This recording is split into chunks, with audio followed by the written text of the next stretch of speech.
Hello everyone and welcome back to a brand new video where today we're here with yet another episode of our What If F1 Went To series where we bring Formula 1 cars to different tracks around the world. Now of course last week, if you missed out on that video, we went out to Japan to the Okayama circuit, of course host of the Pacific Grand Prix. It was quite a fun little video. Okayama probably though a bit too small nowadays to host a Formula 1 race once again. But I did say in that video we'd be staying in Japan for at least one more week, of course. Formula 1 went to Suzuka at the weekend. In the sake of just transparency, I'm recording this before the Japanese Grand Prix has even gone ahead, so I can't really talk about any of that because I've been trying to get videos out in front of time. But I wondered, Twin Ring Motegi, again, a bit of a weird circuit in Japan in the sense of it was hugely popular, it feels like, 10, 15 years ago, and now I don't know anything that races here. I'm guessing Super GT still races here, but yeah, I mean, it's got an oval, it's got a 3-mile road course as well. Formula 1, I mean, you could have an INDYCAR race and a Formula 1 race going around here at exactly the same time.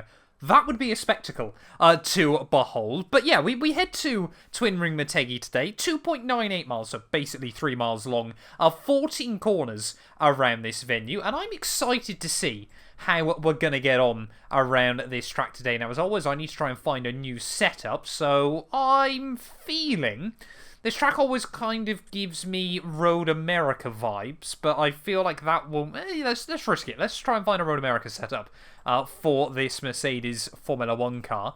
And yeah, I think we'll head out onto the circuit. As always, we'll do a few sighting laps before we jump into anything serious. But yeah, I mean, Twin Ring Motegi, I think, is often, like I said, quite a weirdly forgotten circuit. If I remember correctly, it was actually one of the only races Danica Patrick ever won in INDYCAR as well, of course, around the oval at this venue. Now, I don't think there's any way, sadly, that you can combine the road course and the oval here, so I might try and do some exploring behind the scenes, but I don't think there's any way to get out onto the other part of the track. But I mean, it's even got facilities for F2 and F3 there. Of course, you have got 2 pit lanes around this circuit, one in the oval, one, of course, outside of it. So you could have, like, the F2 and the F3 cars, well, not quite like Abu Dhabi, but yeah, you could easily store those cars around the other pit lane and then, of course, bring them round for their own races. So it kind of just makes sense that Formula 1 should at least try Twin Ring Motegi. Of course, like I said, very, very well known for INDYCAR. I'm pretty certain NASCAR has raced here as well a couple of times back when that absolutely was booming in the 1990s. Motorbike racing, I'm pretty certain, is quite common around here as well. Like I said, I think Super GT still races around here to this very day. The Japanese multi-class GT3, GT2 style series, not Super GT, the fellow content creator, but yeah, I mean, I did a race in this, obviously, like I said, over on my second channel in GT3 cars a couple of weeks ago. Absolutely fell in love with the circuit. If you want to see more iRacing content from me, I would highly, highly recommend going and checking out my second channel as well. Unfortunately, yeah, there's been a little bit less content over there recently. Like I said, trying to get videos out in front, but there we go. That's one lap done of the Twin Ring Motegi circuit. First few corners, we got 2 technically 90-degree right-handers of turn 1 and turn 2. They're basically just one corner. It feels like just a slightly elongated hairpin.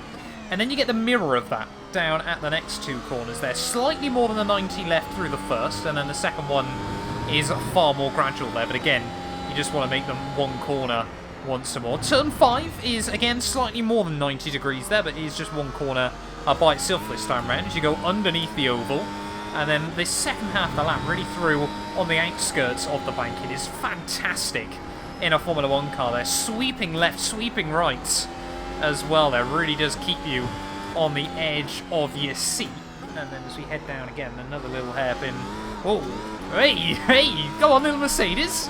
Keep in the right line, please. And then, yeah, another hairpin down here as we head through what I think is technically turn 10. If my maths is correct, it probably isn't. There's DRS zone, as well as we head down this track. I mean, there's so many opportunities for DRS zones around this venue. This one would probably be the best opportunity to outbrake someone, though, as you head down in towards the final couple of corners. Back under the oval once again. Very, very fast sweeper. And then you get through these horrible final couple of turns there, which are really, really difficult to try and get right. They're a whole lot easier in a Formula 1 car than a lot of other vehicles you race around this circuit. But there we go. Immediately down into the 127. So, yeah, not bad little lap times around here. They seem fairly sensible. You know, Okayama was very much sort of down towards Austria for one lap pace. This track kind of would slot in pretty nicely, sort of in the middle of normal Formula 1 times as well there. I do genuinely just want to see, though, quickly if there's a way you can try and escape out onto the oval as well. I feel like down here might be the best opportunity for that. Is there a hole in the wall there, or is there... I thought there was a little runoff up there. I'm going to explore for a minute and see what we can find. And that immediately is looking like a promising sign there. Will a boy fall through the floor? Let me know down in the comments below. Yes. Right. Let's go out there, try and do some proper laps and not fall through space and time.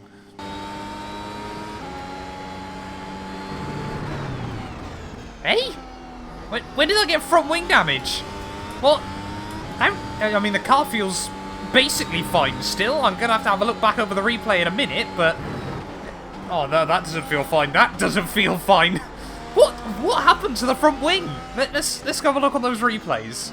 I never hit anything that I'm aware of. Did a bird fly out onto the track? Well, I think I found our culprit then, as you can just see heading down in towards turn 3. Slow it down for us. Just trying to run a little bit wide there. Don't say it was a cone that did it. It was a cone! We just clipped the first cone, and you'd never get that on the Formula 1 game. I don't remember the bollards ever do damage there, but I cannot believe that. We scuffed a Mercedes front wing hitting a traffic cone. I don't think I've done that in a long while, and I'm sure Toto Wolff would not approve. We'll go again, though. Let's see what time we can do.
Of the final corner, though, that has been a really decent lap, in my personal opinion, around this twin ring Motegi circuit. We dip into the 122, so it is still quite a fast lap time then around this track. I mean, yeah, 3 miles in a minute 20.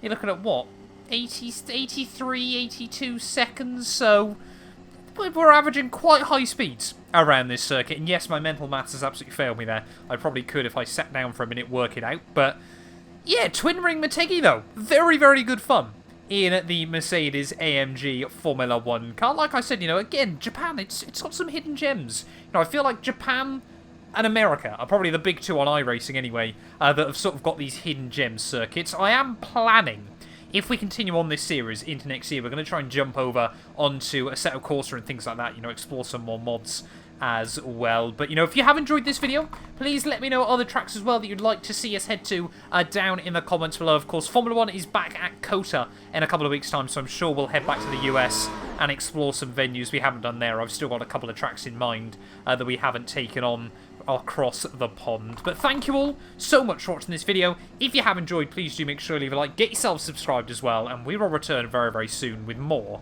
sim racing content. Let me damage the wing again, for old time's sake.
This channel is proudly sponsored by Bybit, the official crypto partner of Red Bull's Formula 1 team.